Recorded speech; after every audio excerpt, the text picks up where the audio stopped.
Hello and welcome again to the Reiner Review. This is Eric Reiner, and this week we're going to be taking a look back at the 1995 docudrama sci-fi titled Apollo 13. Now, Apollo 13 runs for 2 hours and 20 minutes long. It is directed by Ron Howard. The script was written by William Broyles Jr. and Al Reinhardt. It is based off of the true story Lost Moon, written by the main character in this story, Jim Lovell, and Jeffrey Kluger. It is produced by Brian Glazier. It is composed by James Horner. The cinematography by Dean Cudney. And it was edited by Daniel P. Hanley and Mike Hill. And the stars of the movie are Tom Hanks, Bill Paxton, Kevin Bacon, Gary Sinese, Ed Harris, Kathleen Quinlan, Chris Ellis, Joe Spano, Marc McClure, Clint Howard, Ray McKinnon, Todd Louiso, Loren Dean, Jim Meskimen, David Andrews, Christian Clemenson, Ben Marley, Brett Cullen, Ned Vaughn, Carl Gabriel Yorke, Arthur Senzy, Xander Berkeley, Tracy Reiner, Michelle Little, Mark Wheeler, Larry Williams, Mary Kate Schellhardt, Max, Elliott, Slade, Amy Lynn Lloyd, Miko Hughes, and cameos from Jim Lovell, plus also some voiceover work from Walter Cronkite, plus also some of Ron Howard's family members, just like his brother Clint's in there. His father, Rance Howard, has a cameo appearance. We also have an endearing performance from his mother, Jean Spiegel Howard. His wife, Cheryl Howard, and Bryce Dallas Howard also make cameo appearances in this movie. So we all know that the news tends to seem to attract attention when bad news comes into effect, as we could see here. From the assassination of President Kennedy in 1963, the assassination of Martin Luther King, Robert F. Kennedy, the Vietnam War, the Gulf War of 1990, 9/11, among many others. These stories tend to generate events we can look back upon and get a better understanding of how these events started, and will inspire to dig deeper for more clues that have been left out to where it all began. Now, although the news seems to like to dish out a lot of bad news and bad publicity, still, what we can learn from all the bad news is how we can try our best to make the good out of the bad that seems to somewhat materialize in front of us whenever we watch the news. We try to do everything we can to make ourselves as individuals better people. I know that bad news is something we don't like to hear. We all like to hear about good news. We all like to hear about, people just going through their days and all. But those kind of events are never really interesting. If you just live and go by a routine lifestyle, nobody will give a fuck. But when there's something that's really tragic, something that's really horrifying, we do tend to like to exploit that a lot better because it just makes everything interesting, albeit scary, albeit sad.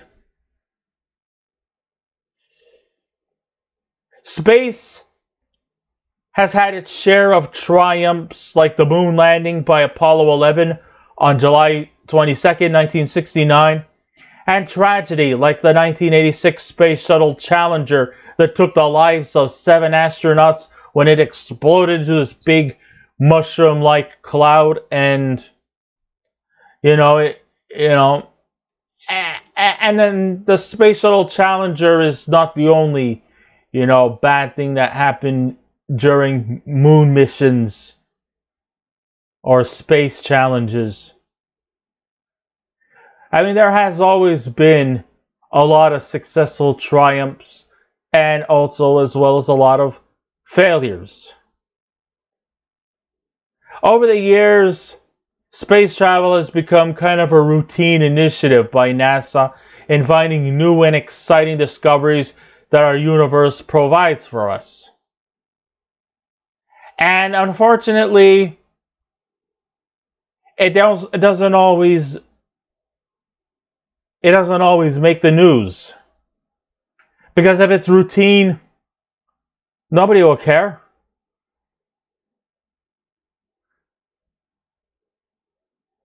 I mean, astronomy was still relatively in its infancy when we had the ideas of moon landing. But then again, moon landing or trying to explore other planets and astronomy can probably date back to the Renaissance period. I mean, the whole idea is to think that there are other worlds out there that we have never discovered is always a challenge. It's always an adventure. And it's always something that has often quenched our inquisitive minds, our never-ending hunger for unanswered questions. And that's kind of always what space has always been about. What is life like on other planets? What is the world like outside of Earth? When Apollo 11 landed on the moon on July 22nd, 1969, it was a big thing. It was a major, major milestone in all humankind. We got off our planet and landed on the moon. Very few people can ever say they've ever did it. In fact, there's only 2 people who have that bragging rights. And unfortunately, they're no longer with us. Buzz Aldrin and Neil Armstrong. And we have tried our best to do everything we can to take space shuttles and space missions to the nearby planets like Mars to see if there could be potential for life on that little red planet.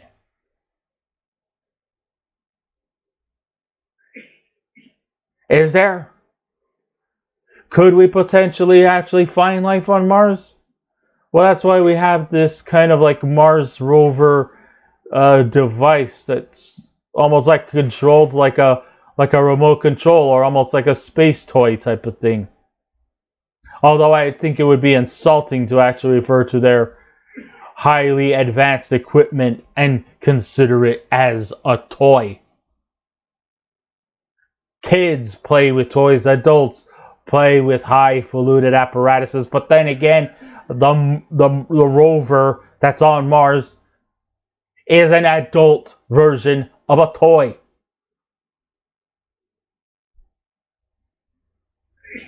But of course, people will think that toys are just something that you just don't take seriously.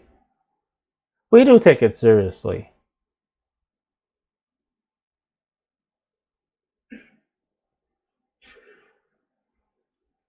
I mean, basically, the reason for this whole purpose of traveling from the Earth to the Moon was basically, like a brainchild during the times of the Cold War between the Americans and the Russians.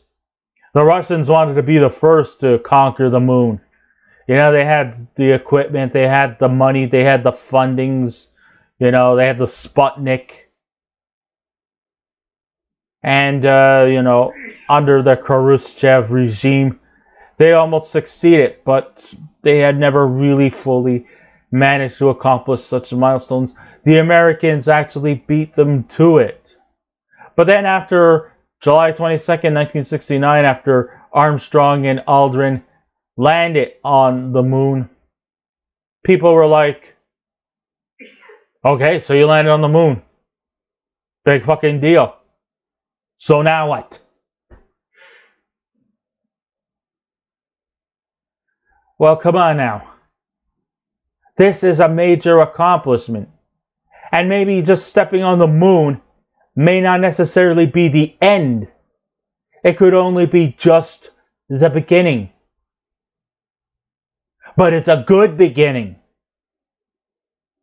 That means we actually have the equipment, we have the apparatuses to get off our planet and to explore other things in our galaxy and universe.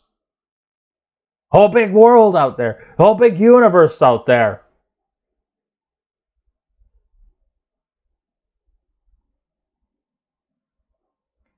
And if you have the dream and the drive and the technology to help you get to destinations outside of Earth,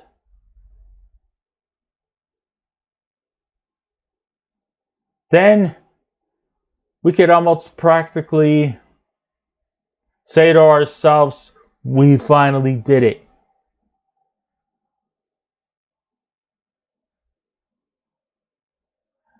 And while, yes, space travel has always become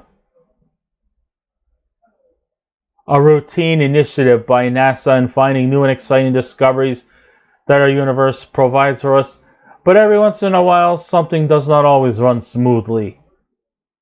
You know, just like life itself, life doesn't always run smoothly, and in the battle of survival and safety, these events will make headlines on the news, the newspapers, radio, and other media-related formats. In April of 1970, the Apollo 13 space program was off on one of their routines, hoping things would run copacetic. I mean, after Apollo 11, everybody thought it was curious. Many people thought that after the moon landing, people were also even starting to question, like, why are we still paying these guys? We've landed on the moon. There's nothing to see or to talk about anymore.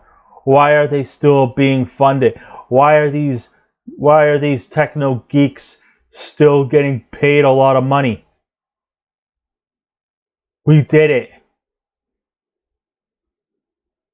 Do something else worth their time. But that whole kind of analogy is just total bullshit. Just because somebody landed on the moon doesn't mean it's the end. It's just the beginning. However, that wasn't the case. Now, of course, Apollo 13 had, of course, a troop led by Jim Lovell, played by Tom Hanks, who would lead the Apollo 13 mission, along with Fred Heist, played by Bill Paxton. And it was supposed to be Ken Mattingly, played by Gary Sinise, but then he got taken out of the equation because of the fact that he never contacted the German measles, whereas Jim and Fred did. And even originally, Jim Lovell was supposed to be on this mission. He got pulled because a couple of other crew members who were ahead of him were sick, so then they got the green light. So at first they thought that, what's the big deal? It's another space routine.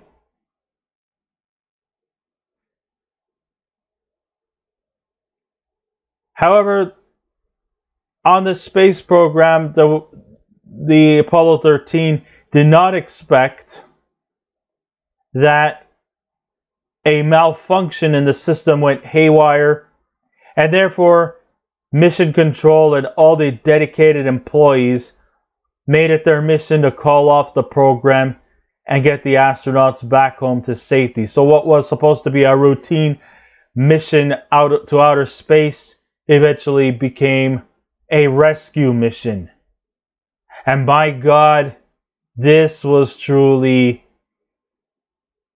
a very, very scary setting, not just towards the astronauts, but there was a lot of big concern from family, from friends, from the people in Mission Control.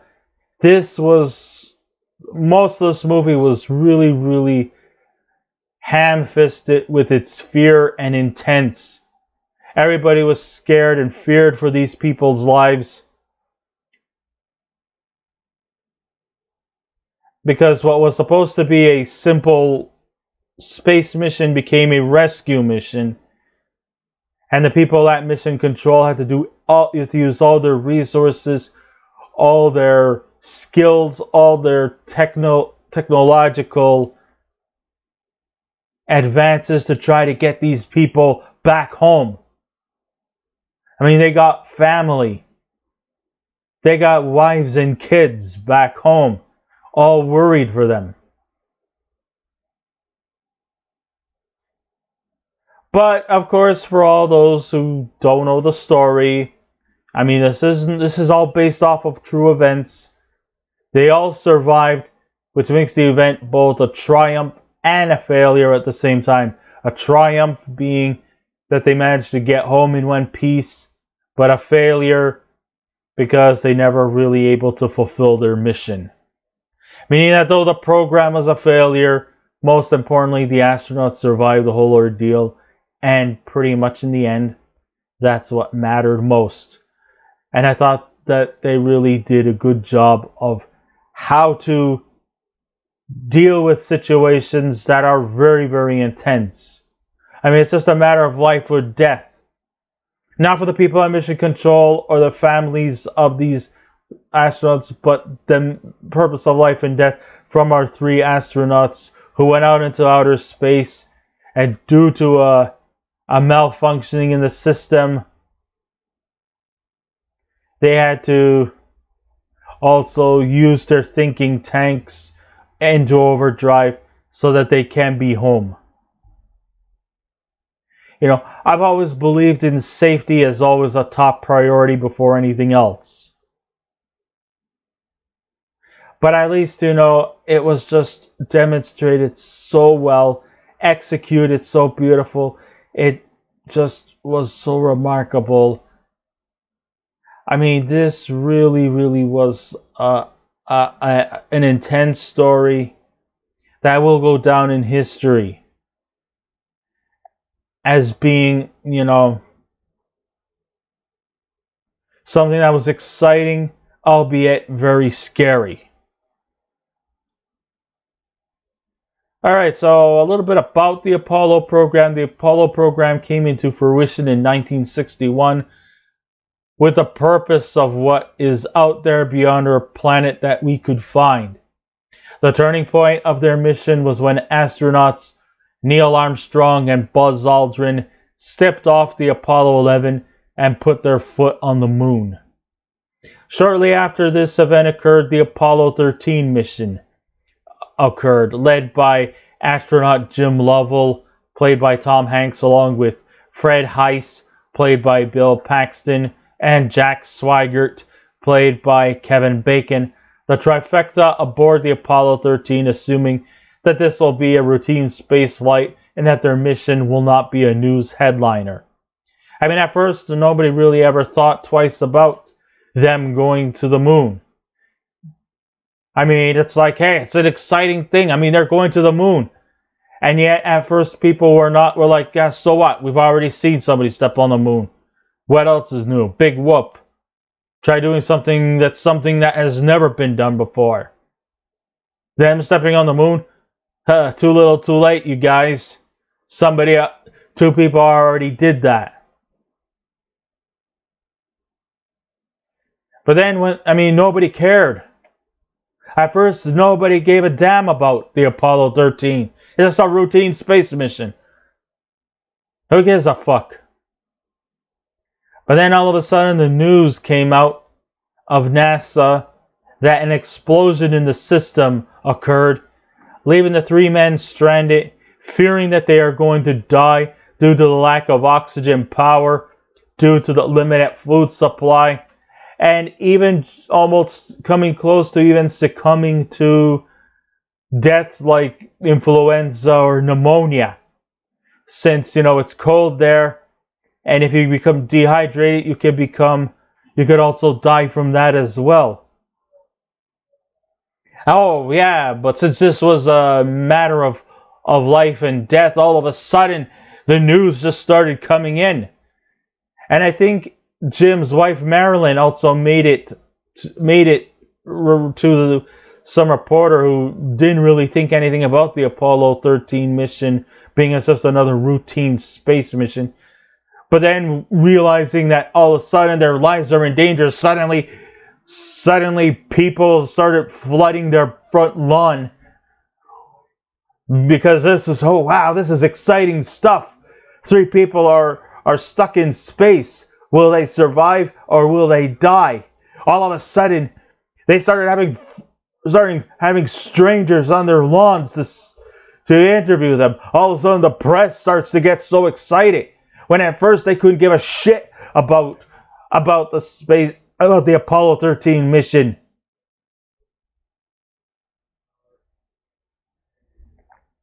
So now all of a sudden, see, that just goes to show you just how greedy and how selfish we are. And how we always seem to support each other when bad things happen. But then, when something good happens, we don't care about each other then. I mean, one minute you're my best friend when things are in danger. And then when everything turns out okay, my best friend is just going to tell me to fuck off after. Or you didn't like me before, but now all of a sudden bad things are happening and all of a sudden you start to like me. Fuck you.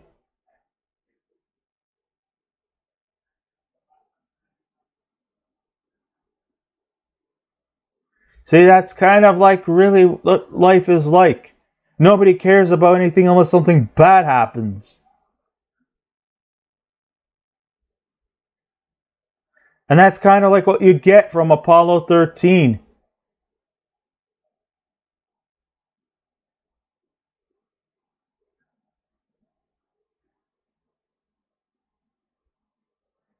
All of a sudden the news started to get attention. When really, Jim Lovell is going to space. That's what you would call something that you could be proud of. Something that you could brag to your kids about. You're going to space, man. You know, when you're a small kid, you know, when the teacher asks, like, what do you want to be when you grow up? And one kid says, I want to be an astronaut. And, you know, I don't want to debunk a small kid's dreams and all that, but very few people can ever actually say they've ever got a job being an astronaut and going off to space. But some people's dreams do become a reality.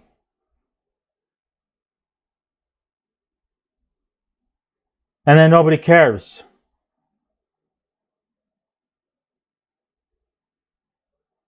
And those that really do care, people are still passive aggressive about it. Oh, but then when they realize you got 3 people whose lives are in danger and they can either make it back alive or dead, oh, suddenly the news starts pouring.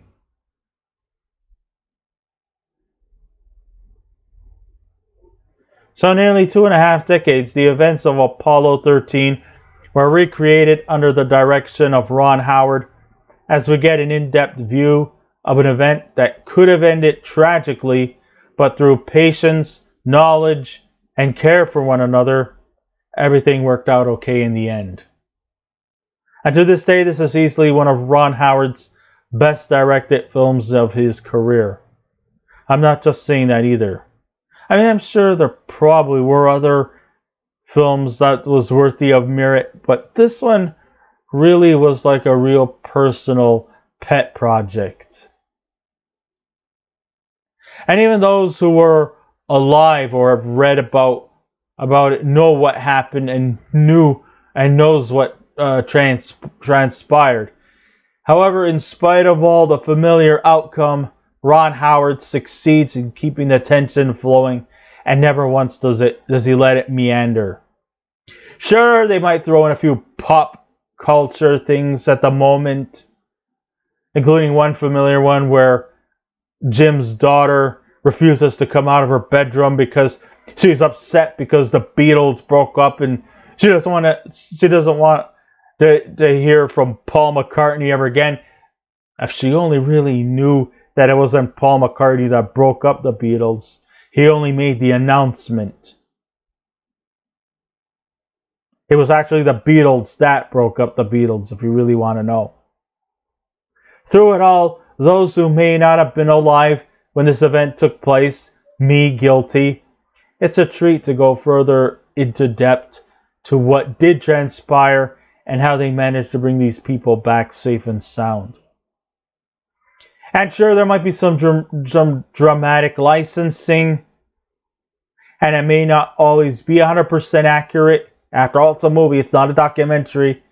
The performers, the script, and the director make us believe that the events that transpired really happened. I was kind of quite a bit disappointed that Tom Hanks did not get a third Oscar nomination in this movie.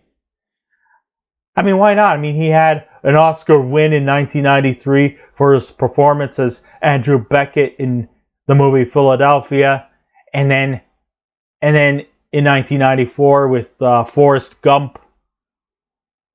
And now all of a sudden, he wasn't even up for an Oscar nomination here.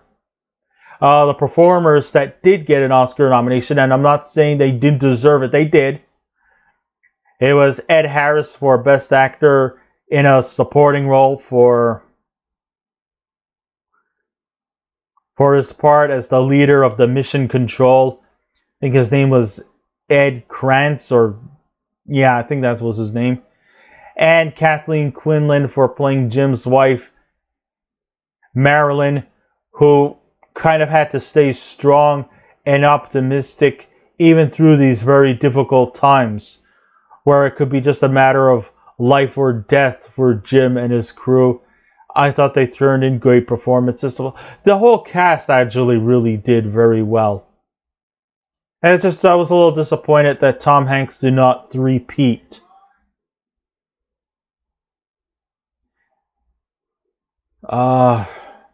There were other Oscar nominees. I think Best Editing got an Oscar win, and Best Sound.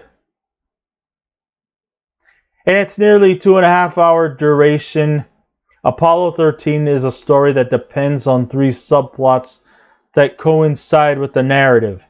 The main one, as the astronauts do everything possible to stay alive, the people at NASA working endlessly on new tactics and methods to bring them back home, and finally the fear and anxiety that the families of these astronauts are going through, as they can only hope and pray for a safe return home. It's not all entirely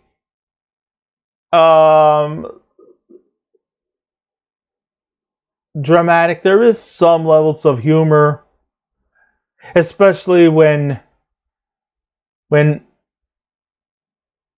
Gene Spiegel, Howard's character, Mother Lovell, speaks with Buzz Aldrin and Neil Armstrong and asks them if they're part of the space program too. Yeah, we're the ones who walked on Earth. But she doesn't really know nor even care. I mean, it's all about her son. I know it may at times feel like you're watching a science fiction movie, but then again, hey, this movie is centered around space. It is centered around space missions. And yes, because these are astronomers and astronauts, of course, there's gonna feel like a space science fiction movie. In reality, the scientific aspects of Apollo 13 are pretty accurate in detail. Sure, it might be over my head because I'm no astronomer or engineer and anything like that. These people are some of the most brilliant minds in the world. But we can take that into account because the movie was adapted from Jim Lovell's novel First Moon. So we gotta take his word for it. Even though, yes, there's going to be some artistic licensing, which could come as no surprise. And sure, the effects featured are fascinating, but it's customized to tell the story, but it's not to take over it.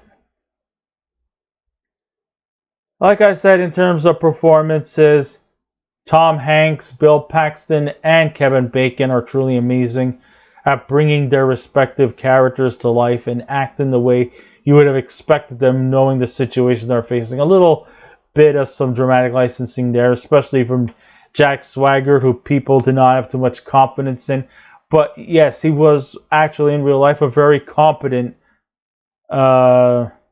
astronaut and a very competent flyer. Otherwise, they would have not even let him in to begin with, period. And, there were moments of tensions. There was some hot-headedness, especially between Fred and Jack. But it was usually Tom Hanks' character that tried to keep this group together.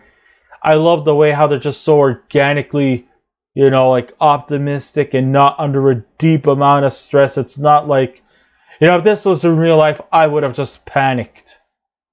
I wouldn't know what to do. Maybe I would act like a coward and just sign in my resignations, feeling that I just don't want to be involved. But then again, that would put a dent to my reputation if I did that. And that would be also selfish on my part. But, everybody will do everything in their powers to try to get them back. And you have to kind of keep a steady, positive, glass half full image.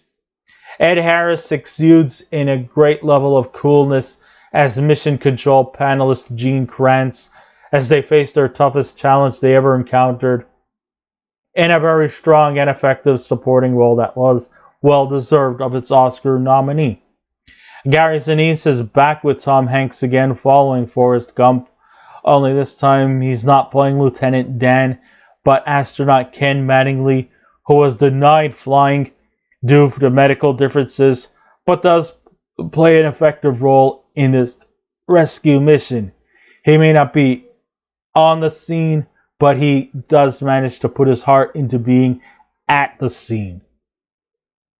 Ron Howard succeeds in recreating the smaller, less important details this movie has to offer, from a pop culture reference to the Beatles' breakup, to the clothes and style and household appliances and gadgets that were used at the time, albeit archaic in detail, but hey, people who did not have the same kind of equipment or technological advances we have now compared to back in 1970.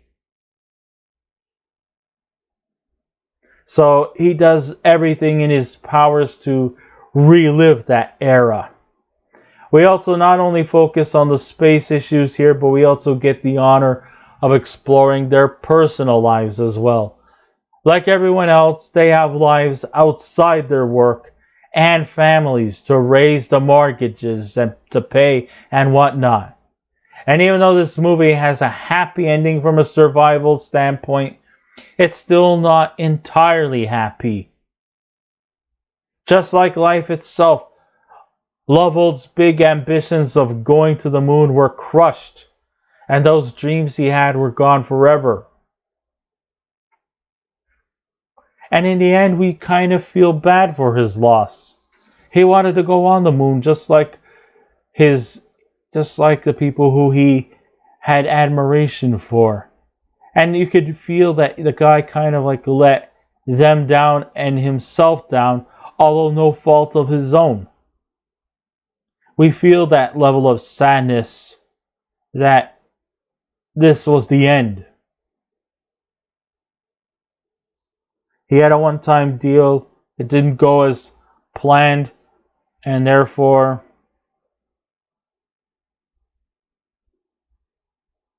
all his hopes and dreams were lost. And you feel bad for him. At least he made it out alive, so I guess it's not all that bad. It's good that there are no character we can really pass off as a villain, because this was based on a true story. There were no villains in this story. There was no room for it. And that's good, because it just wouldn't feel right if you actually decided to throw a villain in for good measure.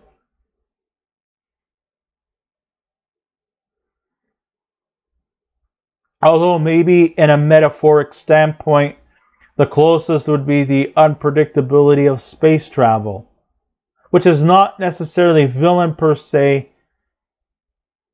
but because, astronomy and going to the moon and the space challenges, although it might be a little older now, but back then it was still relatively new in the world.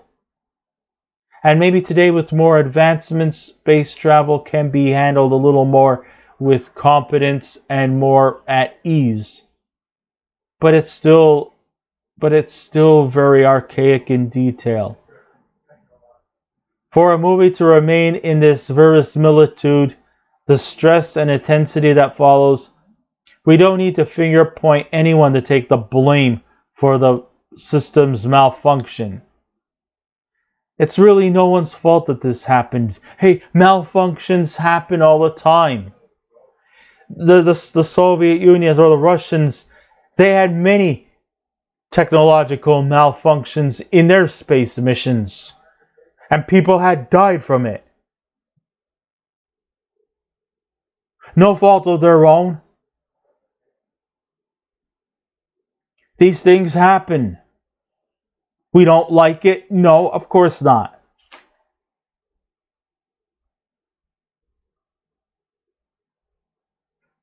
But you just can't finger point on anything. I mean, if a car malfunctions, it's not the driver's fault. Something screwy happened in the admission. That could happen to anybody. I'm not wishing it on anybody. I hope it doesn't happen to anyone. But it could happen.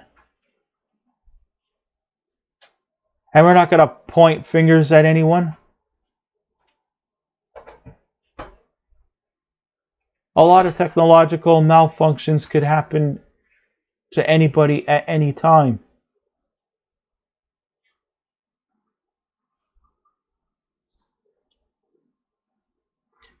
And although sometimes I felt bad that Swaggart probably looked like he took the blame and was the unfortunate scapegoat, it's not his fault.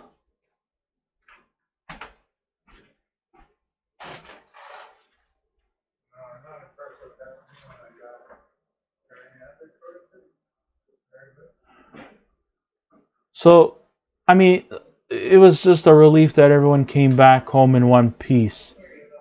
Those old enough to remember this event will be pleased to look back at this moment. And those who weren't born at the time can be educated not just about space, but about life growing up during the time when the summer of love was coming to a close and a new era has begun. This movie really does bring a lot of pop culture into it, but the space missions and the whole rescue mission from space may probably help bring new ideas, new technology, and new ways of science to help people just in case another space malfunction like this should ever happen again. Will we have a perfect streak? Probably not.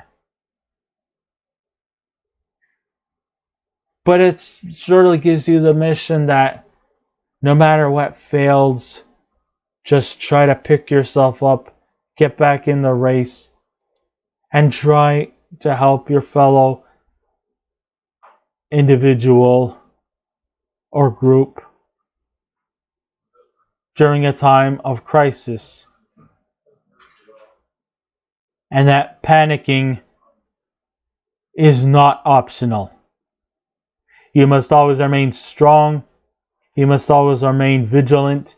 You must remain optimistic.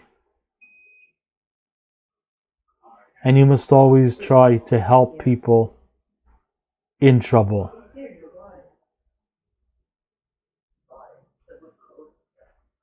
No matter how big or small of a task was, you got to give praise to the people at Mission Control who were the backbones of this whole rescue mission. We give praise for Jim, Fred, and Jack for coming home.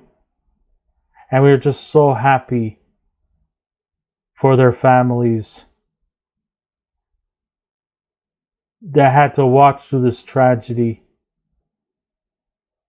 But at least something good came out of them too. They got their fathers back. This truly was a remarkable movie and easily one of Ron Howard's best films out there. So with all said and done, if I was to give this movie a scale out of 10, I would give Apollo 13 a 9 out of 10. So I guess this ends my writer review. Thank you all for listening in. If you wish to subscribe to my YouTube channel, please feel free to do so. If you wish to leave a comment, go right ahead. But just remember the 3 simple rules. Be kind, be courteous, and please refrain from any rude comments. And I will be back again with another movie review. So until next time, this is Eric Red Writer saying, keep watching those movies, and I'll see you around. Goodbye.